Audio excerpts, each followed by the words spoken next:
Assalamualaikum warahmatullahi wabarakatuh. Perkenalkan, nama saya Hambali dengan NPM 2308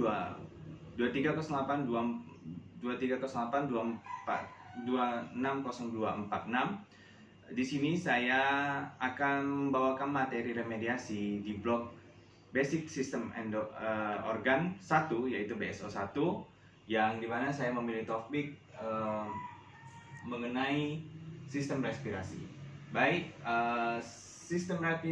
perlu diketahui, sistem respirasi merupakan serangkaian organ dan struktur yang bekerja sama untuk memungkinkan terjadinya pertukaran gas, terutama oksigen dan karbon dioksida antara udara atmosfer dan darah di dalam tubuh. Selanjutnya kita akan masuk ke mekanisme pernapasan. Jadi mekanisme pernapasan itu ada dua. Pernapasan itu terbagi dua, yaitu pernapasan dada dan pernapasan perut.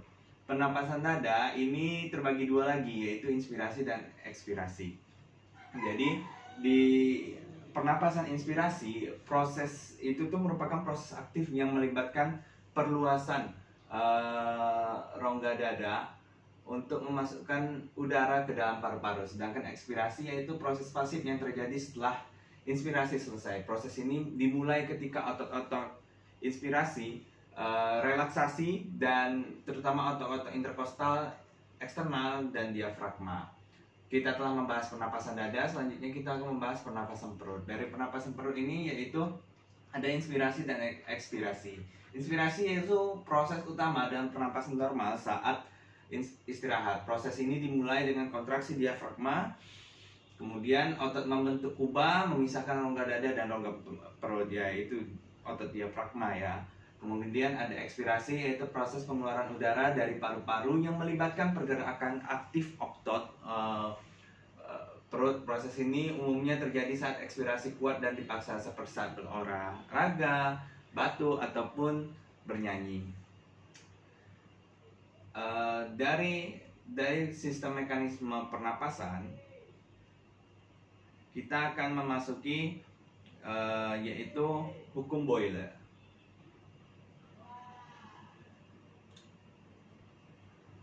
Ya, hukum Boyle. Hukum Boyle itu terdapat tiga prinsipnya, tiga prinsip penting. Yang pertama yaitu tekanan atmosfer, tekanan interpleura, dan tekanan intraalveolus. Tekanan atmosfer ialah tekanan udara di lingkungan sekitar kita, sedangkan tekanan alveolar adalah tekanan udara di dalam alveoli paru-paru. Tekanan intrapleural adalah tekanan dalam rongga pleura. Jadi perbedaannya, kalau atmosfer itu dari lingkungan, alveolar itu adalah tekanan udara yang di sekitar alveoli paru-paru, dan pleura yaitu di dalam rongga pleura. Dari hukum Boyle kita bergeser lagi mengenai histologi dari sistem respirasi. Jadi sistem respirasi ini memiliki perbedaan. Jadi sistem konduksi dan sistem respirasi.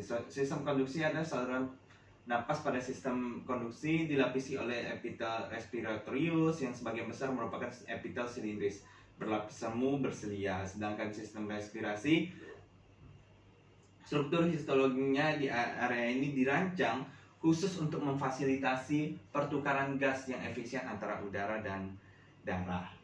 Begitu. Selanjutnya kita akan masuk ke materi, yaitu mekanisme dari perserapan pernapasan. Jadi pernapasan atau respirasi kita ini tidak dimungkinkan untuk bergerak tanpa adanya saraf. Jadi di sini ada kerja saraf yang menstimulasikan impuls untuk mengetahui kapan kita ekspirasi dan inspirasi. Jadi pernapasan itu ada pernapasan dorsal, ventral, dan pneumotaksik. Jadi pernapasan dorsal ialah melibatkan pusat pernapasan yang terletak di batang otak, terutama di medulla oblongata atau pons. Pusat pernapasan dorsal terdiri dari kelompok neuron yang disebut dorsal respiratory group atau DRG. DRG ini berperan dalam mengatur ritme dasar pernapasan, terutama proses inspirasi. Kemudian ada pernapasan ventral, yaitu pernapasan yang dikendalikan oleh kelompok neuron yang disebut ventral respiratory group atau VRG. Kemudian ada pernapasan pneumatik, yaitu pengaturan kecepatan dan pola pernapasan terutama dalam hal membatasi durasi inspirasi dan mengontrol volume tidak. Dari pernapasan kita lanjut ke perbedaan pernapasan melalui hidung dan mulut. Jadi pernapasan hidung dan mulut. Perlu diketahui ada fun fact-nya, pernapasan hidung itu tidak kedua lubang yang kita gunakan, hanya salah satu lubang saja.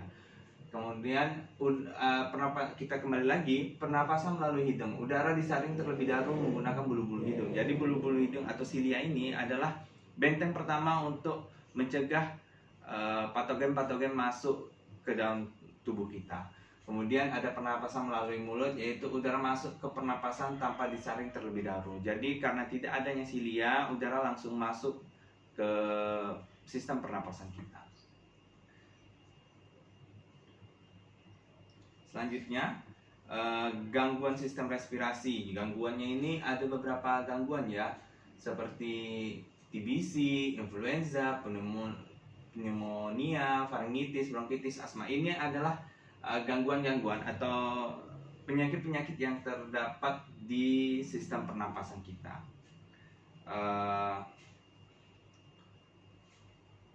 Mungkin selanjutnya itu otot yang bekerja dalam inspirasi. Ketika inspirasi, otot-otot yang bekerja itu ada otot diafragma, otot interkostal eksternal, dan otot aksesorius. Otot aksesorius itu apa-apa aja, otot sternocleidomastoideus, mangkat sternum kita yang di tengah, ke superior atau ke depan. Kemudian otot stratus anterior mengangkut costae. Kemudian ada ketika ekspirasi, otot apa yang bekerja, yaitu otot abdomen dan interkosta internal.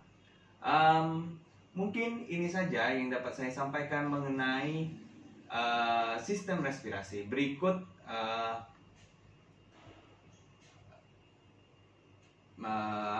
referensi yang saya pakai, yaitu Levitzig yang mengenai pulmonary physiology, terbitan tahun 2018 ya. Ada juga Urfing MZ Suarez Breathing and Nervous System di terbitan tahun 2014 ya. Ada juga The Micromechanism of Lung Alveoli, struktur dan fungsi surfaktan dan tisu komponen, ISTO 2018.